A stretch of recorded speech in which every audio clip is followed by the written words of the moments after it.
Doug Kide here at Gillette Stadium for this week's video mailbag. Let's get right into it with a question from John from Orange, who asks, after 6 weeks of the season, what would be your biggest positive / disappointment from the Pats so far this season?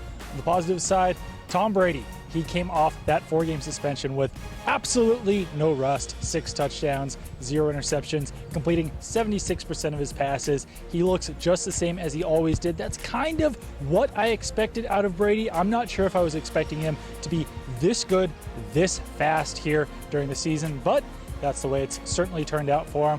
On the disappointment side, I've been one to definitely defend the Patriots defense this season, but I was certainly expecting them to be an elite unit this year. They are certainly elite at preventing points. They're only allowing 15 points per game, but they are allowing a lot of chunks of yardage. They're allowing a lot of conversions on third down. They're allowing touchdowns once the opposing team gets into the red zone. Second question here comes from Jordan Price, who asks, how do you see the Patriots covering formations where LeVeon Bell lines up as a slot receiver and D'Angelo Williams is in the mailbag? I think that Patrick Chung likely will take on LeVeon Bell when he does line up there as a wide receiver. Patrick Chung is very good at covering slot receivers, very good at covering tight ends. I think that would be no different covering a running back like LeVeon Bell. I also expect Dante Hightower to see some time covering Bell both out of the backfield, potentially when he's split out there at wide receiver.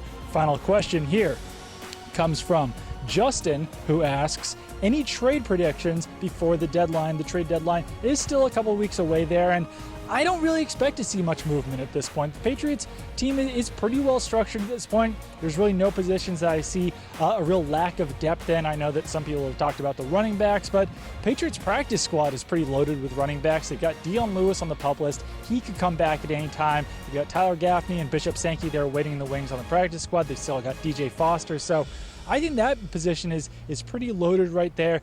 Other position that people have talked about there being a lack of depth is linebacker, but I really don't see it. They just signed Trevor Riley to their practice squad. They've got Barkevious Mingo, Landon Roberts, Shea McClellan, and that's behind Dante Hightower, Jamie Collins, Rob Ninkovich. So I think that every position is pretty well stacked right now. So that will do it for this week's mailbag. Make sure to tweet your questions to me at Doug Kide, hashtag those with MailDog, and I will be sure to at least consider answering your question.